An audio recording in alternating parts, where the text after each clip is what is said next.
So everyone let us continue our discussion. पिछले session में हमने डिस्कस किया था कि एलएलपी क्या होती है और क्यों एलएलपी इनकॉर्पोरेट करना हमारे फायदे के लिए। जैसे हमारे पास पार्टनरशिप और कंपनी दोनों फॉर्म ऑफ बिजनेस का ऑप्शन है, लेकिन एलएलपी में दोनों के इतने बेस्ट फीचर्स आ गए हैं that we feel that LLP is a boon for most of the small businesses. आगे बढ़ते हैं और आज के हमारे सेशन में डेफिनेशंस कवर करेंगे। स्टूडेंट्स, डेफिनेशंस आपको एज इट इज ही लिखने होते हैं एग्जाम में। आप अपने ओन वर्ड्स में तो लिख नहीं सकते। तो in order to help you to learn the definition, मैंने नोट्स बना लिए हैं और हमारा टाइम सेव हो जाए इसीलिए मैंने नोट्स रेडी रखे हैं। नॉर्मली हम लिखते हैं ना, लेकिन यहाँ पर मुझे लगता है नहीं, टाइम सेव होगा और पूरा प्रॉपर स्ट्रक्चर मैंने बनाकर रखा है। ये जो नोट्स है ये आपको डेफिनेशन लर्न करने में हेल्प करेंगे। They will help you to learn the definition as it is. बस आपको ये मेरे नोट्स अच्छे से करके जाने। अब मैं आपको टाइम दूंगी लिखने का, इसको कॉपी करने का, बट आप ना पहले कॉपी करने का मत सोचो। Explanation is more important. ठीक है, चलो तो शुरू करते हैं। सबसे पहली डेफिनेशन जो हम पढ़ने वाले हैं वो एड्रेस की है।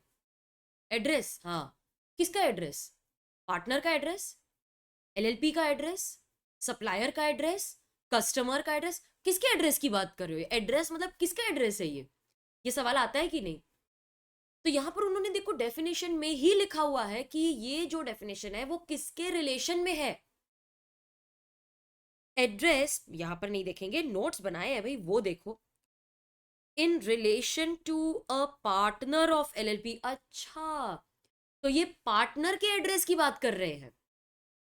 तो डेफिनेशन पहले मैं मेरे नोट्स में से कराऊंगी और फिर डेफिनेशन टेक्स्ट बुक में से पढ़ेंगे, तो आपको पता चल जाएगा कि इतने अच्छे से हमने नोट्स बनाए हुए कि आपका पूरा बाय हार्ट हो गया, हो जाएगा वो। अच्छा, एड्रेस। एड्रेस किसका एड्रेस? तो ये जो डेफिनेशन है that is to be read in relation to a partner of LLP. तो हम पार्टनर के एड्रेस की बात कर रहे हैं। अच्छा, ये जो पार्टनर है, एलएलपी का पार्टनर है, वो एक लिविंग पर्सन भी हो सकता है, दैट इज इंडिविजुअल, या वो एक बॉडी कॉर्पोरेट भी हो सकता है, आर्टिफिशियल पर्सन।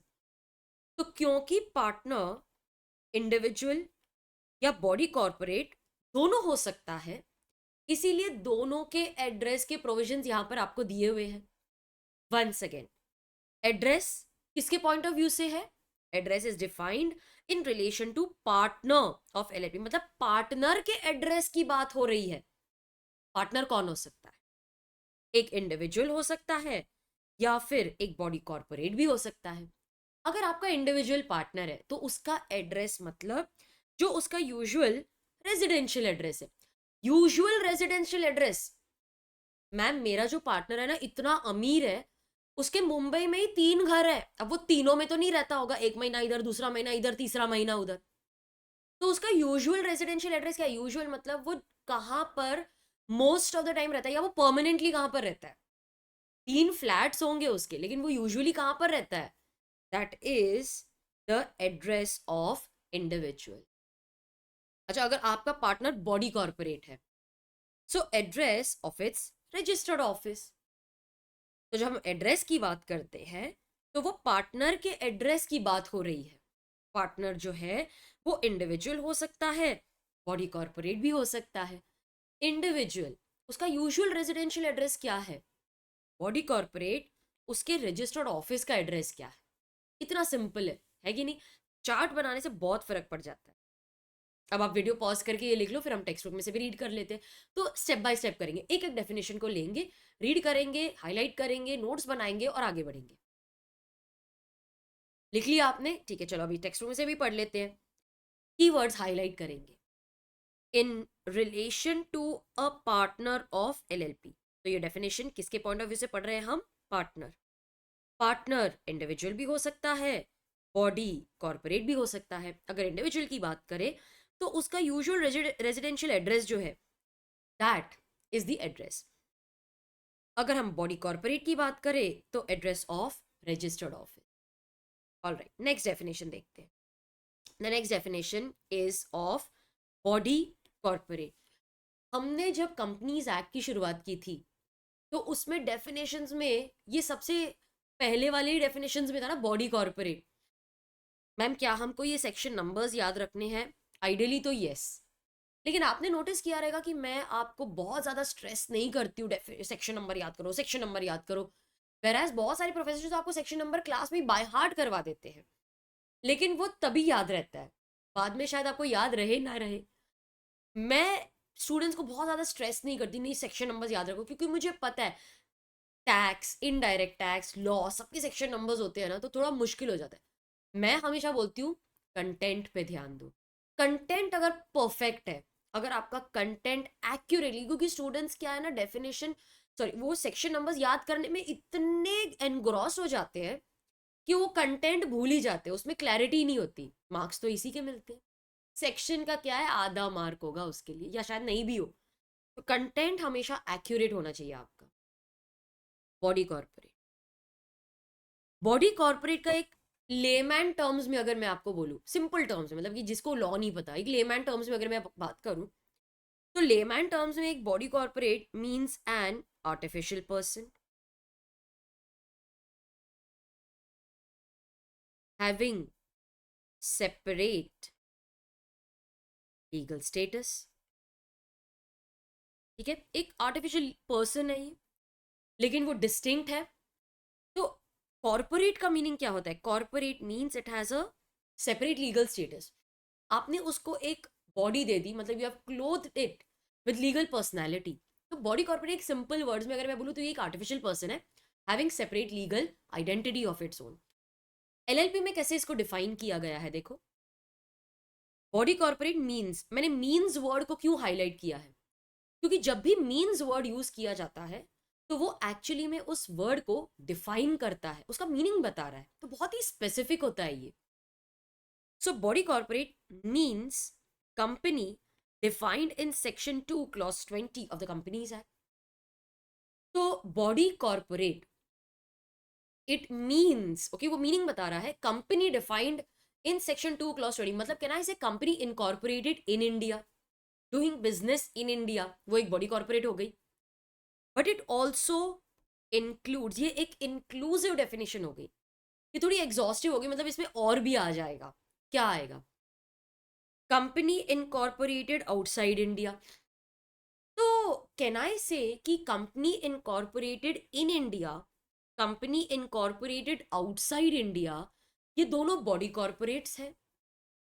मैं ये देख ही नहीं रही हूं कि वो बिजनेस कहां कर रहे हैं। If it is incorporated in India, whether it is doing business in India और आउटसाइड इंडिया, बॉडी कॉर्पोरेट तो वो है ना। हम डोमेस्टिक और फॉरेन कंपनी को डिफाइन नहीं कर रहे, हम बॉडी कॉर्पोरेट उसको डिफाइन कर रहे हैं।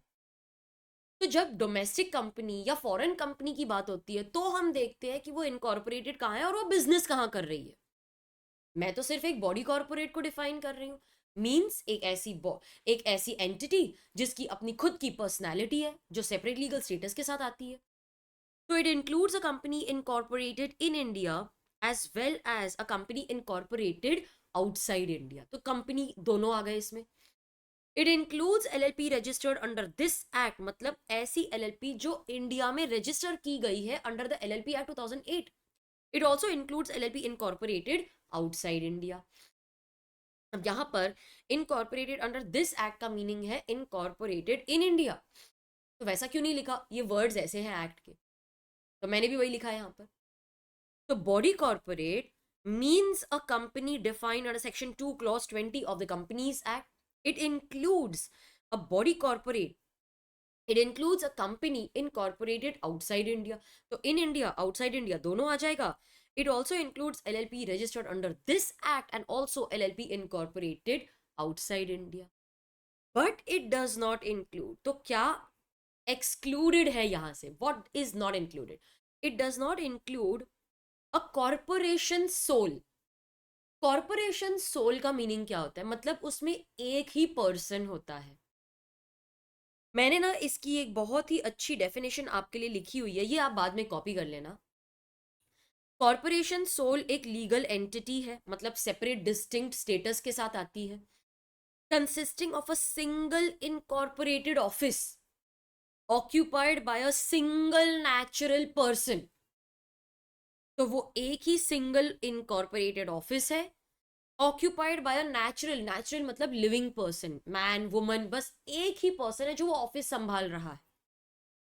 Post master general, public trustee, CAG, controller and auditor general of India, president of India, उनका ऑफिस, प्रेसिडेंट का ऑफिस एक ही पर्सन संभालता है। CAG ऑफ इंडिया एक ही है। द क्राउन इन इंग्लैंड, तो जो क्राउन है दैट इज द किंग, वो एक ही है, उनका ऑफिस वो एक ही पर्सन संभालता है। दिस हैज लीगल कंटिन्यूटी, वो इधर नहीं आएगा, उनके जो रूल्स है प्रोविजंस वो सेपरेट है।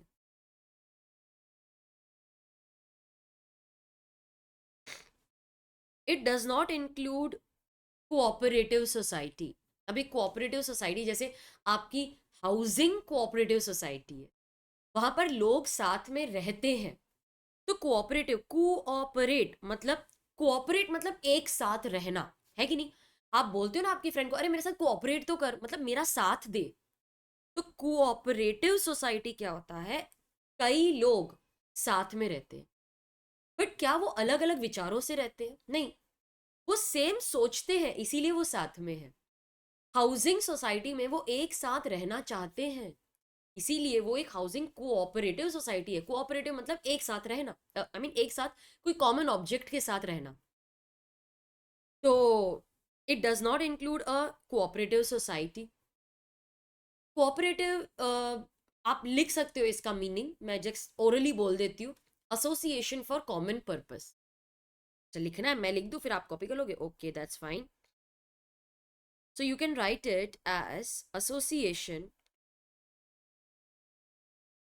For common purpose. किसी भी कॉमन पर्पस के लिए, किसी भी कॉमन ऑब्जेक्ट के लिए आप साथ में आ सकते हो। जैसे you want to protect the environment, तो आपने एक कोऑपरेटिव सोसाइटी बना ली जिसका एम ही है प्रोटेक्शन ऑफ एनवायरनमेंट, या आपने एक कोऑपरेटिव सोसाइटी बनाई है which gives credit to new businesses, तो मतलब उनका एम ही है। अभी जैसे ना यूके में हम लोग गए थे, तो वहां पर को ऑप करके डिपार्टमेंटल स्टोर्स है, जैसे हमारे यहाँ पे बिग बाजार है वैसे वहां पे छोटे से डिपार्टमेंटल स्टोर है, को ऑप।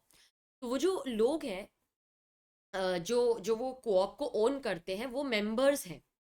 जैसे फार्मर्स हो गए, आप बोलते हो ना उनको, देखो तुमको अगर हम फार्मर्स को वो कोऑप में एक हिस्सा देंगे, तो they will become the member, they will give fresh produce, what ever is the profit वो हम उन्हीं में बांटेंगे।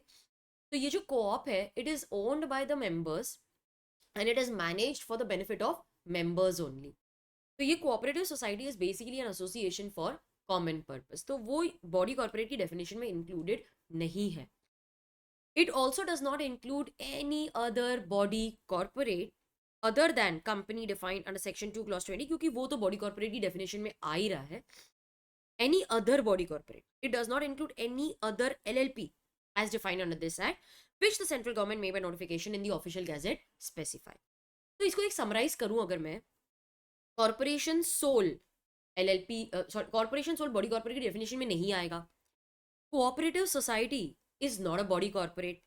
एनी अदर बॉडी कॉर्पोरेट और LLP as the central government may by notification specify, उसको हम बॉडी कॉर्पोरेट की डेफिनेशन में नहीं लिखेंगे। तो मतलब this actually widens the scope of definition, कि सेंट्रल गवर्नमेंट बाद में जाके बता सकता है कि ये ऑर्गेनाइजेशंस को आप बॉडी कॉर्पोरेट कंसिडर नहीं करोगे। ओके इसको आप पहले लिख लो, then we will read it. लिखो चलो, डन। कंटिन्यू राइटिंग, और आगे लिखो।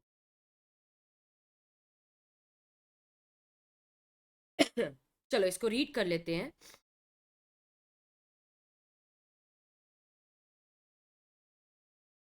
Body corporate, it means company as defined under section 2 clause 20, and it includes LLP registered under this act, LLP incorporated outside India, company incorporated outside India. So a company incorporated in India, company incorporated outside India, LLP incorporated in India, LLP incorporated outside India, सब आ जाएगा। But it does not include corporation sole, It does not include a cooperative society registered under any law for the time being in force, any other body corporate or LLP as the central government may by notification in the official gazette specify. ठीक है, तो ये हमने पढ़ लिया. Next देख लेते हैं बिजनेस की डेफिनेशन क्या है. बिजनेस में क्या आएगा? It includes every trade, profession, service या फिर occupation. Trade, profession, service, occupation, ये सब कुछ आएगा. ये सारा कुछ प्रॉफिट मेकिंग के एम से है कि नहीं? जब आप ट्रेड, ऑक्यूपेशन, सर्विस इनकी बात करो, बिजनेस की बात कर रहे हो, it is done with the aim of earning profit. जब हम प्रोफेशन वर्ड को अलग से पढ़ते हैं ना, जब प्रोफेशन वर्ड को अलग से पढ़ते हो तो इट गिव्स एन इम्प्रेशन कि ये तो नॉन प्रॉफिट होगा. जैसे teaching is a profession, medicine is a profession, ये तो नॉन प्रॉफिट होगा. लेकिन जब उसको ट्रेड के साथ यूज किया जाता है, मतलब इस प्रोफेशन में वही प्रोफेशंस आएंगे जिनका एम प्रॉफिट मेकिंग है. तो एक डॉक्टर जो नॉन प्रॉफिट के एम से काम कर रहा है या रीजनेबल पैसे ले रहा है, तो वो यहाँ पर नहीं आएगा. लेकिन एक प्राइवेट स्कूल जिसका एम प्रॉफिट मेकिंग है, तो वो यहाँ पर बिजनेस की डेफिनेशन में आएगा. बट जनरली स्कूल्स वगैरह जो है वो ट्रस्ट में इनकॉर्पोरेट होते हैं बिकॉज दे क्लेम कि हमारा एम प्रॉफिट मेकिंग तो है नहीं. ठीक है. It does not include any activity which the central government में एक्सक्लूड. तो सेंट्रल गवर्नमेंट इनमें से कुछ भी नोटिफिकेशन से एक्सक्लूड कर सकते कि इस चीज को बिजनेस नहीं माना जाएगा. ठीक है, आपकी मर्जी, सेंट्रल गवर्नमेंट को पावर दी गई है. तो इसमें आ जाएगा trade, profession, service, occupation.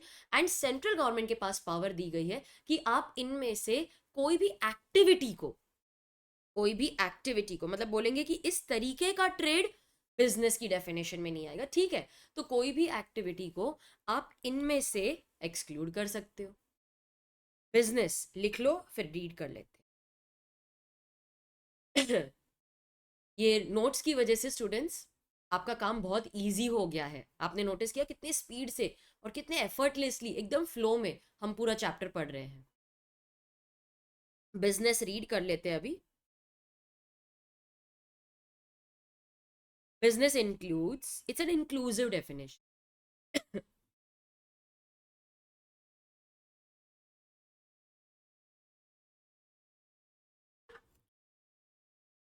It includes trade, profession, service, occupation, except any activity which the central government may by notification exclude. तो सेंट्रल गवर्नमेंट इनमें से कुछ भी एक्सक्लूड कर सकता है. डेजिग्नेटेड पार्टनर कौन होता है? अच्छा, ये मैंने बात आपको पहले भी बताई थी, नहीं बताई तो सुन लो. There is no maximum limit to the number of partners. Minimum limit है, ठीक है, minimum is 2, maximum there is no limit. तो लेट्स से फॉर एग्जांपल कि हमारे पार्टनरशिप में 300 पार्टनर्स है, एलएलपी में 300 पार्टनर्स है. एक क्रेडिटर है, उसने 10 लाख रुपए के गुड्स बेचे थे. अब वो गया, एक पार्टनर को बोला तू दे, वो बोलता है मैं नहीं, दूसरे से ले, दूसरे से ले, इससे ले, उससे ले. 300 लोगों के पास आ गया, सबने उसको घुमाया. अब इसको नहीं पता चल रहा है कि मैं इनमें से किसको लायबल करूं. या फिर आरओसी है, वो कंप्लेन करता है कि यार तुमने रिटर्न्स फाइल नहीं किए, ये डॉक्यूमेंट था वो सबमिट नहीं किया. तो किसके पास जाए वो ये कंप्लेन लेकर? 300 पार्टनर्स हैं, 300 लोग एक दूसरे के ऊपर वो ब्लेम डालते जा रहे हैं. तो फिर हमने क्या बोला, ठीक है आप एक काम करो, आप अपने इन पार्टनर्स में से किसी 2 मिनिमम पार्टनर्स को आइडेंटिफाई कर लो जो कंप्लायंसेस देखेंगे. ऐसे लोगों को हम बोलते हैं डेजिग्नेटेड पार्टनर्स. कोई अलग से उनको अपॉइंट नहीं किया है, बस आपके जितने पार्टनर्स हैं ना, उनमें से किसी 2 को आप वो कंप्लायंस के लिए इंचार्ज कर दो. They are known as designated partner. तो फॉर्म फाइल करना, रिटर्न बनाना, इंश्योर करना कि सारे रूल्स रेगुलेशंस फॉलो किए जा रहे हैं कि नहीं. जो कंप्लायंस का पार्ट होता है, कम्युनिकेशन का पार्ट होता है, वो डेजिग्नेटेड पार्टनर्स देखते हैं. आगे इसके बारे में और भी पढ़ेंगे. So they are known as designated partners. तो डेजिग्नेटेड पार्टनर कौन होते हैं? They are partners who are designated as such, मतलब उनको वो टैग दिया है, वो जिम्मेदारी दी है ऑफ अ डेजिग्नेटेड पार्टनर, उनको डेजिग्नेट किया गया कि भाई तुम ये काम करोगे, कंप्लायंस का काम, एज पर सेक्शन 7। ये इन डिटेल, हम बहुत ही डिटेल में इसको पढ़ने वाले हैं बाद में। फाइनेंशियल ईयर क्या होता है, सुपर्ब है, सुपर्ब। मैंने इसका इतना अच्छा नोट बनाया ना कि आप बोलोगे मैम मान गए आपको। नाउ फाइनेंशियल ईयर क्या होता है, देखो फाइनेंशियल ईयर जो है वो तो वही है अपना, अप्रैल 1 से शुरू होता है, 31 मार्च को खत्म हो जाता है। तो हर साल 1 अप्रैल से लेके 31 मार्च के पीरियड को फाइनेंशियल ईयर कहते हैं। मैम यही पीरियड क्यों, मुझे जैन टू दिसंबर लेना है। एलएलपी ने बोला है कि भाई देखो इनकम टैक्स के साथ अलाइन करने के लिए, क्योंकि वहां पर अप्रैल टू मार्च का पीरियड इनकम टैक्स फॉलो करती है, तो अगर आप अकाउंट्स भी यही पीरियड के बनाओगे तो आपको इनकम टैक्स रिटर्न्स वगैरह और आपके जो टैक्सेस है वो भरने में आसानी हो जाएगी। So in order to align with the financial year as prescribe by the income tax authorities, क्योंकि इनकम टैक्स यूनिफॉर्मली, वो यूनिफॉर्म, सबके लिए एक ही उनका फाइनेंशियल ईयर है, as uniformly prescribe by income tax. वो क्या बोलते हैं, अप्रैल टू मार्च का पीरियड आप ले लो, तो क्योंकि वो यूनिफॉर्मली चल रहे हैं इसलिए हमने भी ऐसे ही कर लिया। तो एलएलपी बोलता है फाइनेंशियल ईयर मींस, अच्छा अब ये फाइनेंशियल ईयर किसके फाइनेंशियल ईयर की बात कर रहे हो, कंपनी की या एलएलपी की? तो in relation to LLP financial year means period from the first day of April. देखो मैंने लिखा कैसे है, पीरियड फ्रॉम और उसी के नीचे टू आ गया, period from first day of April to 31 March of the following year. क्या मतलब होता है, first day of April to 31 March of the following year, अगले साल का, 1 अप्रैल 2025 से लेके अगले साल 31 मार्च 2026। ठीक है, तो ये 12 मंथ्स का जो पीरियड है वो मेरा फाइनेंशियल ईयर है। अब अगर हम इनकॉर्पोरेशन वाले साल की बात करें, ये तो हर साल है ना, एवरी ईयर, लेकिन अगर एक न्यू एलएलपी की बात करें, if the LLP is incorporated, अब मैं जो अभी आपको प्रोविजंस बताने वाली हूं वो सिर्फ और सिर्फ आपको ईयर ऑफ इनकॉर्पोरेशन में काम आएगा। If the LLP is incorporated after 30 September of a year, मतलब 30 सितंबर के बाद अगर आप इनकॉर्पोरेट हुए, तो ये मेरा नॉर्मल पीरियड है। अब ऐसा तो नहीं होगा ना, क्योंकि बिकॉज मेरा फाइनेंशियल ईयर स्टार्ट होता है 1 अप्रैल से, तो हर एलएलपी 1 अप्रैल को ही इनकॉर्पोरेट होगी, नहीं मैं तो साल में कभी भी इनकॉर्पोरेट हो सकती हूँ। तो अगर एलएलपी 30 सितंबर के बाद इनकॉर्पोरेट हुई है, द फाइनेंशियल ईयर मे, मैंने मे वर्ड को क्यों हाईलाइट किया, क्योंकि ये कंपल्सरी नहीं है। You may and the financial year on 31 March of the year next following that year. Ma'am क्या मतलब है इसका, एग्जाम्पल से सुनो। LLP is incorporated on 15 of October 2025, ठीक है, company is LLP is incorporated on 15 of October 2025।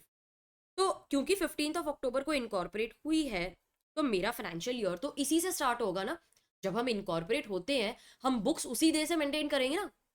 अब 15 October is after 30 सितंबर, ये मेरा एग्जाम्पल है। अगर मैं 15 अक्टूबर 2025 को इनकॉर्पोरेट की गई हूँ, तो मेरी मर्जी है, मैं अगर चाहूँ तो मैं 31 मार्च 2026 तक के अकाउंट्स बना सकती, मेरी मर्जी है, क्योंकि यहां पर वर्ड यूज किया गया है मे। तो ऐसा कंपलसरी नहीं है, आपको हमने ऑप्शन दिया है कि आप 31 मार्च 2026 को ईयर एंड ना करके 31 मार्च 2027 को अपना फाइनेंशियल एंड कर सकते, लेकिन ये सिर्फ ईयर ऑफ इनकॉर्पोरेशन के लिए है।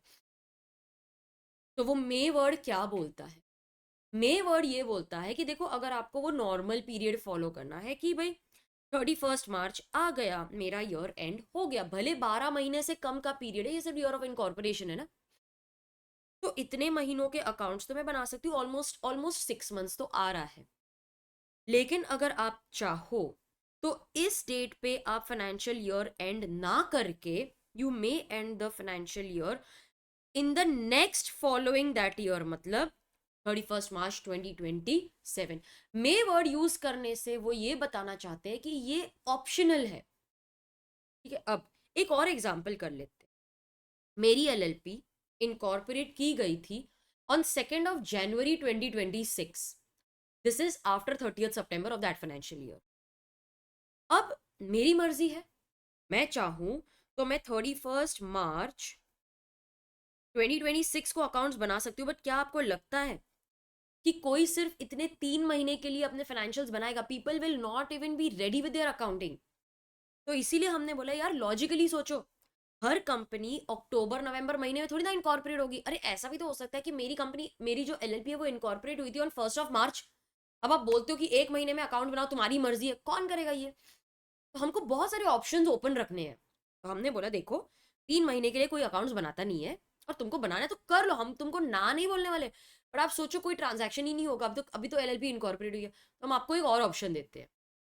आपको बनाना है तो बनाओ 31 मार्च को, नहीं करना है तो ये छोड़ो, और फिर आप अपना फर्स्ट फाइनेंशियल ईयर एंड करोगे ऑन 31 मार्च 2027। मैम मैं क्या बोल रही हूँ, ये भी छोड़ो ना। मतलब हमारी कंपनी एकदम लेजी कंपनी है, वो बोलते हैं इसको भी छोड़ो, 31 मार्च 2028 को देखते हैं। कर ही नहीं सकते, कर ही नहीं सकते, आप ये कर ही नहीं सकते। 18 मंथ से ज्यादा आप अपना फर्स्ट फाइनेंशियल ईयर एक्सटेंड ही नहीं कर सकते। मैक्सिमम आपका फर्स्ट फाइनेंशियल ईयर होगा 18 मंथ्स का। कैसे मैम आपने 18 मंथ्स कैलकुलेट किया? देखो डेट क्या उन्होंने दिया, 30 सितंबर, मतलब 1 अक्टूबर से 31 मार्च, चलो 2025 ले लेते हैं, ठीक है, ये हो गए 6 मंथ्स। क्योंकि इनका बेंचमार्क 30 सितंबर से स्टार्ट हो रहा है ना, 30 सितंबर। तो मैंने बोला चलो मेरी एलएलपी इनकॉर्पोरेट हुई ऑन 1 अक्टूबर, तो 6 मंथ्स यहाँ पर 31 मार्च 2026 तक कंप्लीट हो जाएंगे। मैं नहीं चाहती कि मैं इस पीरियड के लिए, ये 6 महीने के लिए मैं अकाउंट्स प्रिपेयर करूं, मैं नहीं चाहती। ऑल्दो मेरे पास ऑप्शन है, मैं नहीं चाहती। कोई बात नहीं, फिर आप अपना फर्स्ट फाइनेंशियल ईयर एंड कर लेना ऑन 31 मार्च 2027। ये जो ड्यूरेशन हो गई, ये 12 मंथ्स की हो गई। अगर मैं दोनों को ऐड करूं, ठीक है, अगर मैं ये 6 मंथ्स जो पहला था जिसमें मुझे अकाउंट्स क्लोज नहीं करने थे, मैंने अगले साल चूज किया, तो अगर मैं इन दोनों को ऐड करूं तो वो 18 मंथ्स आता है बस। इससे लंबा आपका फर्स्ट फाइनेंशियल ईयर हो ही नहीं सकता। आपको तो 31 मार्च 2027 को अपने अकाउंट्स क्लोज करने ही पड़ेंगे फिर, ठीक है। LLP can always maintain its from first financial accounts from 15 October to 31 March. ये तो मैं आपको एक्सप्लेन करती हुई आ रही हूँ। अगर इनकॉर्पोरेशन ये डेट से है तो आप अपना फर्स्ट फाइनेंशियल ईयर या तो 31 मार्च को एंड कर दो। आपको लगता है ये बहुत ही शॉर्ट पीरियड है, अगले साल एंड कर देना, लेकिन इससे आगे आप नहीं जा सकते। 18 मंथ्स के गैप से ज़्यादा आपका फर्स्ट फाइनेंशियल ईयर में गैप नहीं हो सकता incorporation and first financial year. Under no circumstance can the period for which the first accounts of LLP are prepared shall exceed 18 months. Under no circumstance can the period exceed 18 months. ये निकाल देती हूँ।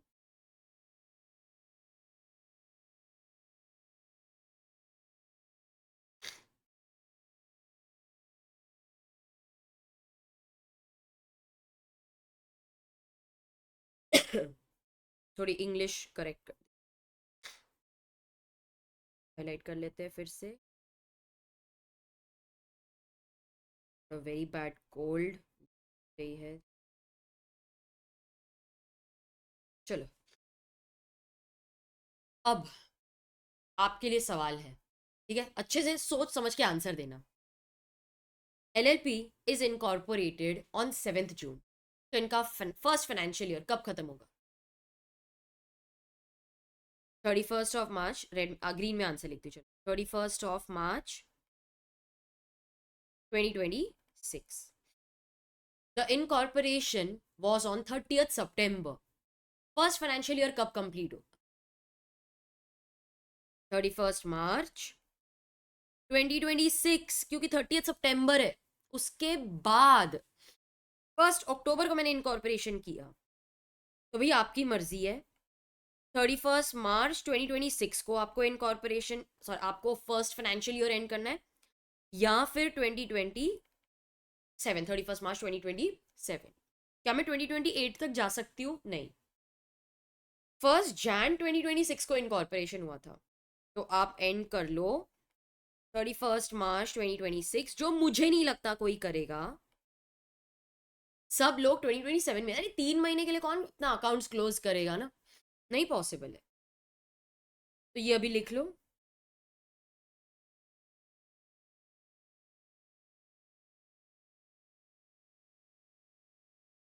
लिखा? ये लिखो, video pause कर लो।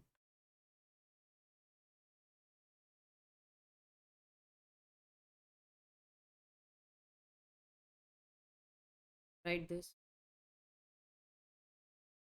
Continue writing, done. Financial year पूरा मैंने एक्सप्लेन कर दिया है आपको। यहाँ पर अगर कुछ नहीं भी आपने हाईलाइट किया, it's okay, I am sure you will be studying from my handwritten note only. Foreign LLP क्या होती है? जैसे हमने फॉरेन कंपनी का पढ़ा था, same to same foreign foreign LLP, incorporated outside India but having place of business in India. इसका note है, देखो। Foreign LLP means LLP which is formed, incorporated or registered outside India, but it is having a place of business in India। अभी देखो, जो business आप India में कर रहे हो उसको तो इंडियन लॉज अप्लाई करेंगे ना, इसीलिए हम इनको डिफाइन कर रहे हैं। Can foreign LLP become member, sorry can become partner of Indian LLP? है तो body corporate, separate person in दिया, आप लोग क्यों नहीं बन सकते? Foreign LLP can become a partner in Indian LLP। अब मेरे पास ना आपके लिए क्वेश्चंस है, आंसर करो। LLP is incorporated in India, having a place of business in Mumbai. Is it a foreign LLP? No, it's not a foreign LLP. Incorporation outside India होना चाहिए और business India में होना चाहिए। Incorporated in UK, having place of business in US. Is it foreign LLP? India का तो कोई लेना देना ही नहीं है इसमें। No. LLP is incorporated in France, but having a place of business in Mumbai. Is it a foreign LLP? Yes. ये लिखो।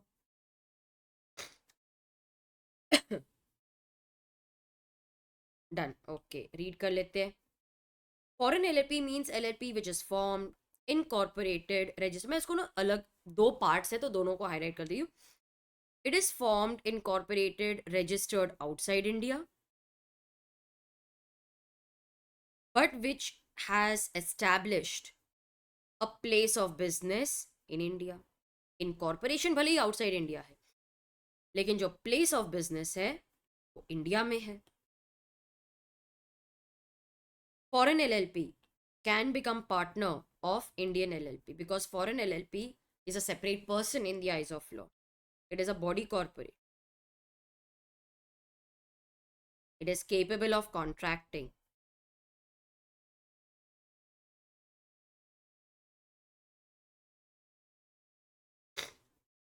Next we have LLP agreement.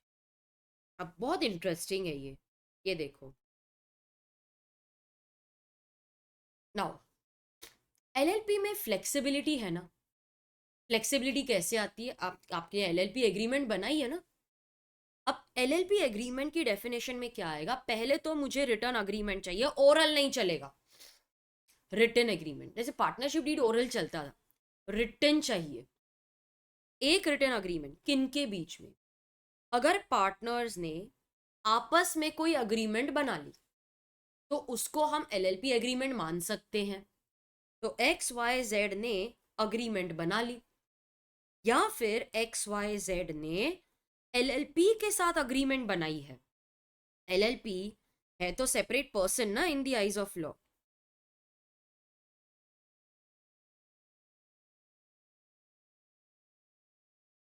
It is capable of contracting.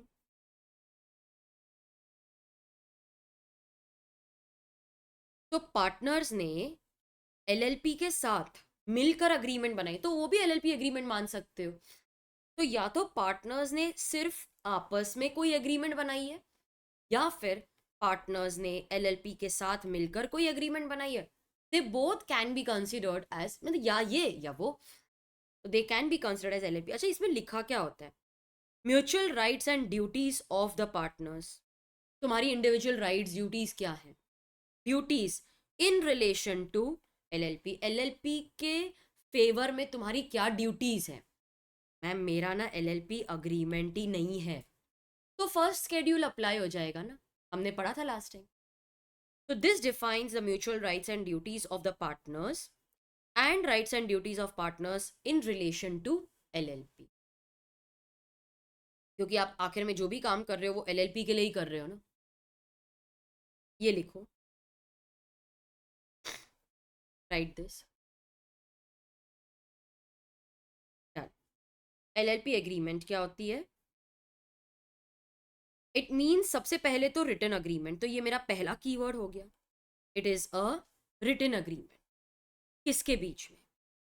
Between the partners of LLP और between LLP and partners. क्या लिखा रहता है इसमें? The mutual rights, duties of partners, rights and duties in relation to LLP. है ही नहीं agreement मेरे पास, then the first schedule will apply. Name, किसके नाम की बात कर रहे हो? पार्टनर कि एलएलपी के नाम की बात कर रहे हो? In relation to a partner of LLP, मतलब ये पार्टनर की बात, पार्टनर के नाम की बात कर रहे हैं। ठीक है, पार्टनर के नाम की बात कर रहे हैं। अगर पार्टनर इंडिविजुअल है, मैंने बताया था आपको इंडिविजुअल पार्टनर हो सकता है, partner can be a body corporate. अगर इंडिविजुअल की बात कर रहे हैं तो फोर नेम, फोर नेम मतलब first name, middle name, surname. ठीक है, तो we can have something like this: Sunil, Vijay, Grover. Okay, Sunil is the person's first name, Vijay is his father's name, Grover is his surname. ठीक है, तो ये हो गया इसका फोर नेम, ये मिडिल नेम जो फादर का नाम होता है, और अगर फीमेल है तो या तो फादर का या हस्बैंड का,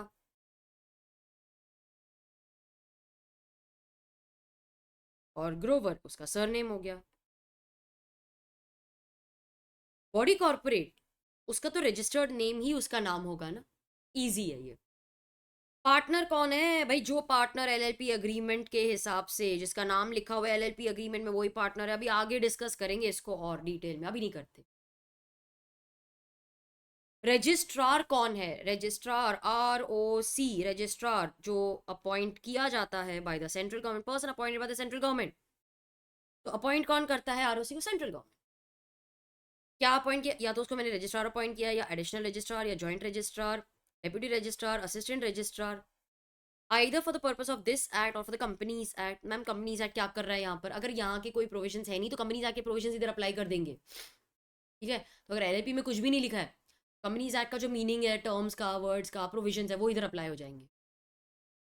small LLP very similar to small company. Note बनाया मैंने इसका भी, बहुत इंटरेस्टिंग है, ये एग्जाम में आ सकता है, इसका सेक्शन नंबर इंपॉर्टेंट है, ये आपको याद करके जाना है। It is, you need to memorize this. एक एलएलपी जिसका जो कंट्रीब्यूशन है ना, कंट्रीब्यूशन मतलब कैपिटल, पार्टनर जो कैपिटल लाए हैं, जो कंट्रीब्यूशन है, it is less than equal to 25 lakh rupees और such higher amount as may be prescribe. अभी तो कुछ प्रिस्क्राइब नहीं किया है, आगे कर सकते हैं। तो 25 लाख या उससे कम, या फिर एनी हायर लिमिट। अरे देखो, जो भी प्रिस्क्राइब करोगे ना, 5 करोड़ से ज्यादा मत करना, तो एक अपर लिमिट देके रखिए।